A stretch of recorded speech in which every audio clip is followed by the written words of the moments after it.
High court advocate and Congress party legal cell vice chairman అయినటువంటి కాంపల్లి ఉదయకాంత్ గారు మన ముందున్నారు. బండి భగీరథ్ కేసులో ఒకవేళ నేరం రుజువు అయితే అతనికి ఎన్ని సంవత్సరాల జైలు శిక్ష పడే అవకాశం ఉంది? పోక్సో కేసెస్లలో కేసు రుజువు అయితే సుమారుగా 20 సంవత్సరాలు అయితే తగ్గదు.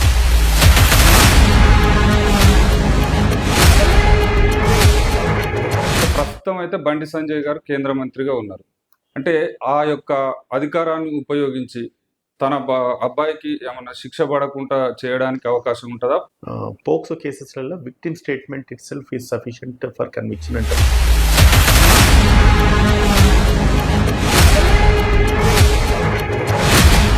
ధనవంతుల పిల్లలకు ఒక తీరుగా ఉంటుంది న్యాయం, బీద వాళ్లకు ఒక తీరుగా ఉంటుంది అనేసి చాలా మంది అయితే ఇప్పుడు న్యాయస్థానం మీద నమ్మకం పోతుంది అనే విధంగా మాట్లాడుతున్నారు. ఒక అడ్వకేట్గా నేను పోలీస్ స్టేషన్ పోతే నాకు ఇచ్చే మర్యాద వేరు ఉంటుంది, ఒక జర్నలిస్ట్గా మీరు పోతే మీకు ఇచ్చే మర్యాద వేరు ఉంటుంది, ఒక కామన్ మ్యాన్కి పోయినప్పుడు కామన్ మ్యాన్కి ఇచ్చే మర్యాద వేరు ఉంటుంది. ఫోక్సో కేసు ఒక వ్యక్తి పైన నమోదైంది సార్, అతనికి ఎన్ని రోజుల్లో బెయిల్ వచ్చేటటువంటి అవకాశం ఉంటుంది? ఒక విషయం చెప్తాను. ఇదివరకు నేను కూడా ఒక కేసు పోలీసుల సంరక్షణలోనే ఈ కేసు అమలయ్యేటటువంటి అవకాశం ఉందా? ఏమన్నా పోలీసులే ఇన్వాల్వ్ అయ్యి వాళ్ళు ఆ కేసుని తప్పుదోవ పట్టేటటువంటి అవకాశం కూడా ఉంటుందా? అట్లా అనుకోనికి లేదు. అండ్ అట్లా ఉన్నా కూడా మనము పబ్లిక్ స్టేట్మెంట్స్ అటువంటి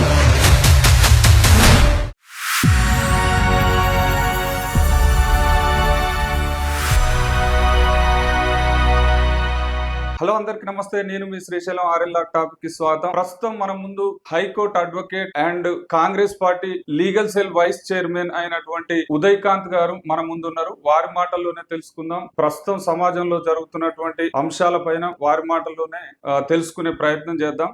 హాయ్ సార్, నమస్తే సార్. నమస్తే శ్రీశైలం సార్, ప్రస్తుతం బండి భగీరథ్ సంబంధించి కేసులో ఒకవేళ నేరం రుజువు అయితే అతనికి ఎన్ని సంవత్సరాల జైలు శిక్ష పడే అవకాశం ఉంది? పోక్సో కేసెస్లలో శ్రీశైలం అంటే కేసు రుజువు అయితే సుమారుగా 20 సంవత్సరాలు అయితే తగ్గదు. Some times life imprisonment, death penalty కూడా ఉంటుంది. ఈ ఇష్యూ కూడా మనం చాలా సందర్భాలలో టీవీ ఛానల్ మాట్లాడడం జరిగింది. బట్ ఇప్పుడు పరిస్థితులు చూస్తే నిన్న కాక మొన్న ఆయనను పోలీస్ కస్టడీకి అడగడం జరిగింది. అడిగిన తర్వాత కొన్ని అంటే సీన్ రీకన్స్ట్రక్షన్ ఉంటుంది. ఇదివరకు ఏదైతే అఫెన్స్ జరిగిన ప్లేసెస్కి వెళ్ళి మళ్ళీ కూడా పోలీస్ అధికారులు సీన్ రీకన్స్ట్రక్ట్ చేస్తారు. ఏం జరిగింది, ఎట్లా జరిగింది అన్నది వాళ్ళు క్లుప్తంగా వాళ్ళ ఇన్వెస్టిగేషన్లో భాగంగా కొంత స్టేట్మెంట్స్ ఆయన రికార్డ్ చేసుకోవడము, సీన్ రీకన్స్ట్రక్ట్ చేయడము, ఏం జరిగింది, ఎక్కడికి అమ్మాయిని తీసుకెళ్ళినారు, ఇవన్నీ కూడా కేసును బలపరిచే విధంగా పోలీస్ చేస్తున్న యాక్టివిటీస్లో మొన్న ఎప్పుడైతే కస్టడీకి తీసుకున్నారో ఇవన్నీ వివరాలు మనకు మీడియా ఛానల్ ద్వారా నేను కూడా తెలుసుకోవడం జరిగింది. దాన్ని బట్టి చూస్తే కొన్ని సీక్రెట్స్ అంటే వాళ్ళ పర్సనల్ లైఫ్లో ఏం జరిగింది అన్నది కూడా కొంత సీక్రెట్స్ బయటికి రివీల్ అయినాయి. అండ్ ఇన్వెస్టిగేషన్ కోణానికి సపోర్ట్ చేసేటట్టుగానే ఉన్నాయి. అంటే బండి భగీరథ్కి శిక్ష పడుతుందా అనే ఒకవేళ డౌట్ వస్తే 90% శిక్ష ఖరారు కావచ్చు అని ఒక సస్పెక్షన్స్ అయితే పబ్లిక్ మైండ్లో తిరుగుతూ ఉన్నది. But we have to wait and see ఏం జరుగుతుంది. అంటే ప్రస్తుతం అయితే బండి సంజయ్ గారు కేంద్ర మంత్రిగా ఉన్నారు. అంటే ఆ యొక్క అధికారాన్ని ఉపయోగించి తన అబ్బాయికి ఏమన్నా శిక్ష పడకుండా చేయడానికి అవకాశం ఉంటుందా? పోక్సో కేసు ఒక్కసారి నమోదైందంటే తప్పకుండా ఎవరికైనా శిక్ష పడే అవకాశం ఉంటుందా? ఇప్పుడు ఏమవుతుందంటే శ్రీశైలం మీరు అంటే పోక్సో కేసెస్లలో victim statement itself is sufficient for conviction అంటాం. అంటే మే ప్రెజ్యూమ్ ఆడవాళ్ళ స్టేట్మెంట్ ఎవరైతే మైనర్కి వెళ్ళి కాబట్టి దీంట్లో ఆమెకు స్టేట్మెంటే సఫిషియంట్ అవుతుంది మ్యాక్సిమం. సబ్సిక్వెంట్గా కొరాబరేటివ్ ఎవిడెన్సెస్ ఏవైతే ఉన్నాయో, వాళ్ళు వెళ్ళిన ప్లేసెస్ కానీ వాళ్ళు తిరిగిన ప్లేసెస్, మళ్ళీ దాని తర్వాత వాళ్ళతో పాటు ఎవరైతే ఫ్రెండ్స్ ఉన్నారో వాళ్ళ స్టేట్మెంట్స్ తీసుకోవడం, వాళ్ళ ఎవిడెన్స్ కలెక్ట్ చేసుకోవడం, ఇవన్నీ చూస్తూ ఉంటే వాటి కాల్ లైక్ అంటే దాన్ని కూడా వన్ ఆఫ్ ద గ్రౌండ్ అంటే ఇమీడియట్గా ఖచ్చితంగా కన్విక్షన్ ఇవ్వడానికి కూడా కొంత స్కోప్ ఉంటుంది. సరే, ఇప్పుడు హోమ్ మినిస్టర్ కొడుకు శిక్ష పడడానికి ఆస్కారాలు ఉంటాయా, ఎవరైనా ఇన్ఫ్లుయెన్స్ చేస్తారా విట్నెస్ను అంటే చాలా మటుకు తక్కువ అని అనుకోవచ్చు. Though he's an home minister, చట్టానికి ఎవరు కూడా అతిథులు గారు కదా. And everybody is equal before the I of law అంటాము. న్యాయస్థానానికి అందరూ సమానమే. ఇప్పుడు మంత్రులకు అటువంటిది, లేదంటే కనుక పెద్ద పెద్ద స్థాయిలో ఎమ్మెల్యేలు, సిట్టింగ్ ఎమ్మెల్యేస్, ఎంపీస్ వాళ్ళు కూడా కొన్ని సందర్భాల్లో కన్విక్షన్ పడ్డ సందర్భాలు మన దేశంలోనే ఎన్నో ఉన్నాయి. అటువంటిది ఒక హోంశాఖ సహాయ మంత్రి కొడుకు అని చెప్పేసి తప్పించుకుంటాడా అనుకోవడానికి లేదు. And more particularly sexual assaults కానీ, రేప్ ఒఫెన్సెస్ కానీ, అండ్ ఇంకెక్కువ ఈ పోక్సోలో కానీ మ్యాక్సిమం శిక్షలు పడ్డ సందర్భాలే ఎక్కువ ఉంటాయి. అంటే ఏంటంటే సార్, ఇప్పుడు ప్రస్తుతం ధనవంతుల పిల్లలకు ఒక తీరుగా ఉంటుంది న్యాయం, బీద వాళ్ళకు ఒక తీరుగా ఉంటుంది అనేసి చాలా మంది అయితే ఇప్పుడు న్యాయస్థానం మీద నమ్మకం పోతుంది అనే విధంగా మాట్లాడుతున్నారు.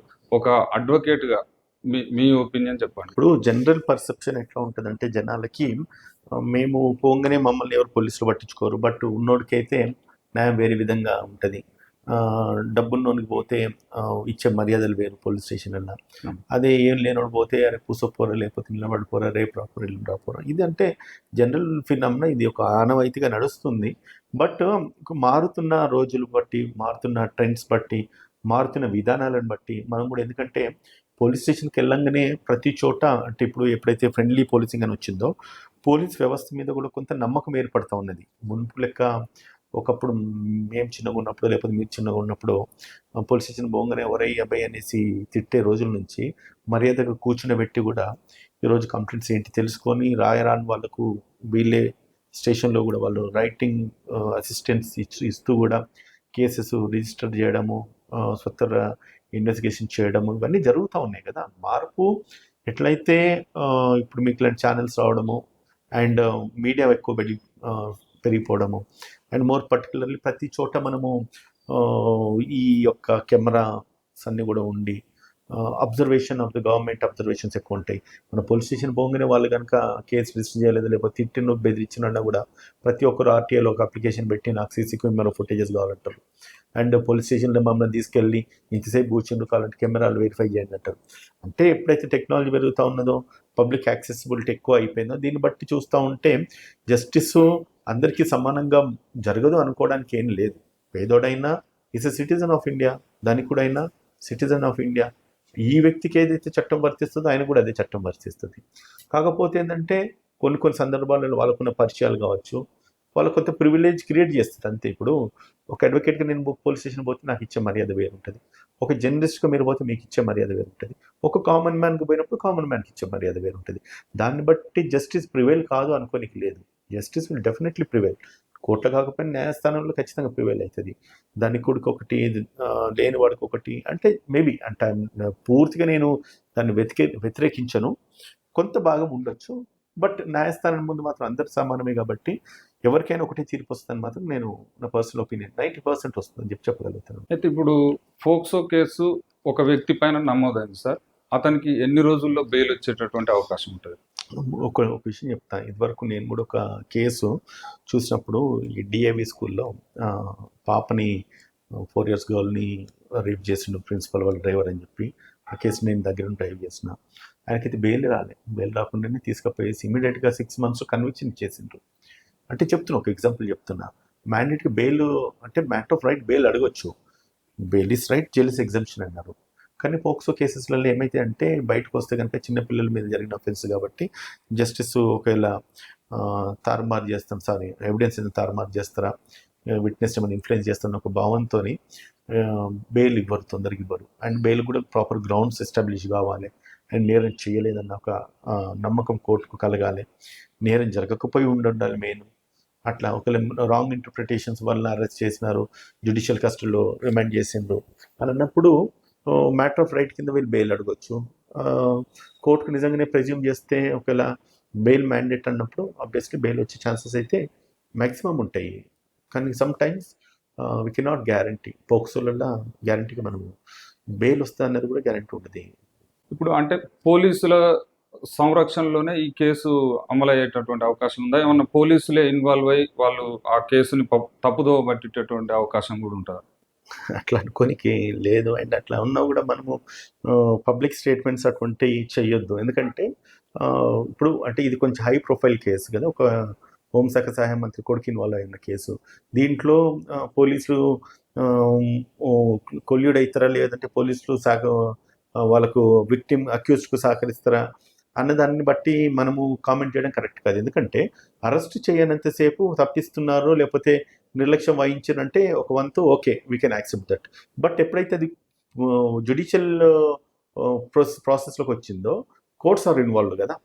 కోర్ట్స్ ఇన్వాల్వ్ అయిన తర్వాత ఇన్వెస్టిగేషన్ కోణంలో కోర్టుకి కేసు ఛార్జ్షీట్ చేసే విధానం కానీ, లేదంటే కనుక ప్రాసిక్యూషన్ లీడ్ చేసే విధానం కానీ, ఎవిడెన్స్ లీడ్ చేసే విధానం కానీ, దాంట్లో ఏదైనా ల్యాప్సెస్ ఉన్నా కూడా వీళ్ళు ప్రాసిక్యూషన్ వాళ్ళ యొక్క అడ్వకేట్ను కూడా ఎంగేజ్ చేయొచ్చు.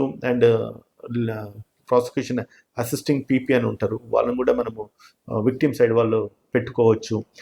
సో కాబట్టి పోలీస్ వాళ్ళు కొల్యూడ్ అయిపోయినా కూడా వన్స్ సాక్ష్యాధారాలు ప్రాపర్గా కోర్టుకు సబ్మిట్ చేసిన అండ్ విక్టిమ్ దగ్గర ఉన్న ఎవిడెన్సెస్ ఏమైనా కలెక్ట్ చేసేసి కోర్టు ముందు పెట్టినా అటువంటి టైంలో తప్పించుకోవడానికి స్కోప్ ఉండదు. And courts will not take ఇటువంటి ఇష్యూస్ వల్ల అంత సింపుల్గా అయితే కోర్ట్స్ తీసుకోవచ్చు. శ్రీశైలం, ఇప్పుడు ఫోక్సో కేసు నమోదవుతుంది కదా సార్ ఒక పర్సన్ మీద, ఈ కేసుని సాధారణ కోర్టులే పరిశీలిస్తాయా లేకుంటే దీనికి ఏమన్నా ప్రత్యేకమైనటువంటి కోర్టులు ఉంటాయా? రెగ్యులర్ కోర్ట్స్లోనే ఉంటాయి. అంటే దీంట్లో ఏంటంటే కొంచెం స్పీడీ జస్టిస్ అయ్యే ఛాన్సెస్ ఉంటాయి. అండ్ దాని తర్వాత చట్టంలో కూడా అది విత్ ఇన్ 6 months డిస్పోజ్ చేయాలని ఉంటుంది. సో ఇన్ దట్ ప్రాసెస్ పోక్సోలల్లో రెగ్యులర్ కంటే కూడా స్పెషల్ కోర్ట్స్లో వీళ్ళు ట్రయల్ చేస్తారు. అండ్ అమ్మాయి స్టేట్మెంట్స్ కూడా రికార్డ్ చేయాల్సి వచ్చినప్పుడు కూడా మనము రీసెంట్గా కూడా కొన్ని మూవీస్ మనం చూస్తాం, కోర్టు ఆ సినిమా ఏదైతే వచ్చిందో, సో దాంట్లో కూడా అమ్మాయి మైనర్ గర్ల్ అనేసి అంటాం కదా. సో అటువంటిప్పుడు ఇన్ కెమెరా ప్రొసీడింగ్స్ కొన్ని ఉంటాయి, ఏం జరిగినాయి ఏంటిది అనేది కూడా మ్యాజిస్ట్రేట్ తన అంటే ఎవరి లేని టైమ్స్లో వాళ్ళు కోర్ట్ ప్రొసీడింగ్స్ నడిపిస్తూ ఉంటారు. It's a process. జస్టిస్ తొందరగా రెండులు కావడానికి అయితే కోర్ట్స్ స్పెషల్గా ఈ కేసెస్ పరిగణలోకి తీసుకొని ఇమీడియట్గా అయితే డిస్పోజ్ చేస్తాయి. శ్రీశైలం సార్, ఫోక్సో కేసు అనేది ఇప్పుడు ఆ అమ్మాయి ఇష్టంతో వెళ్ళినా కానీ లేకుంటే బలాత్కారం జరిగినా ఏ విధంగా అయినా కేసు నమోదవుతుందా? POCSO more particularly minor girls మీద ఎప్పుడైతే సెక్షువల్ అసాల్ట్ జరుగుతుందో అది పోక్సో చట్టం కింద వస్తుంది. సో ఆమె ఇష్టంతో వెళ్ళినా ఇష్టం లేకున్నా వెళ్ళినా కూడా ఖచ్చితంగా ఈ సెక్షన్ పోక్సోలో అట్రాక్ట్ అవుతుంది. పోక్సో సెక్షన్ ప్రకారంగానే శిక్షలు విధించాల్సి వస్తుంది. Though there is concern, it's not the concern అంటాం. అమ్మాయి సెక్షువల్ ఇంటర్కోర్స్కు కన్సెంట్ ఇచ్చినా కూడా బిలో 18 years గర్ల్, అది it's not a concern, purely it's not a concern. కాబట్టి it's definitely be a rape offence అవుతుంది. అట్ సేమ్ టైం పోక్సో చట్టంలోనే వాళ్ళని ట్రయల్ చేస్తారు. సార్, మీరు ఇలాంటి ఫోక్సో కేసులు ఏమైనా వాదించారా? ఒకవేళ వాదిస్తే ఎటువంటి తీర్పులు వచ్చాయి? నేను పోక్సో కేసెస్ ఎప్పుడు కూడా నేను అక్యూజ్ సైడ్ నుంచి వాదించలేదు. బట్ ఇది డిఏవి కేసు ఏదైతే ఉందో, ఒక మైనర్ గర్ల్ మీద అత్యాచారం జరిగింది, 4 years గర్ల్. అప్పుడు కొంత కేసు ఇట్లా మీకు ఇలాంటి మీడియా ఛానల్స్లో బాగా సెన్సేషన్ అయింది. అప్పుడు అది తెలిసి 2022లో. సో అప్పుడు నేను ఫుల్ ఫ్లెడ్జ్డ్గా దాని మీద సీరియస్గా ఇష్యూని తీసుకొని బాగా ఎలివేట్ చేయడం జరిగింది. అక్కడ ట్రయల్స్ అంతా కూడా విక్టిమ్ సైడ్ ఉన్నాను కాబట్టి ప్రాసిక్యూషన్ వాళ్ళు చేస్తున్నారు. సో అందులో 20 years అయితే కన్విక్షన్ వచ్చింది, లైఫ్ ఇంప్రిజన్మెంట్. ఎవరు మన ఇతనికి అక్యూస్కి వచ్చింది. So one of the classic case నా లైఫ్ నేను చేసిన దాంట్లో నేను గుర్తుపెట్టుకోదగ్గ కేసు అది. Okay, thank you sir, thank you, మంచి ఇన్ఫర్మేషన్ ఇచ్చారు.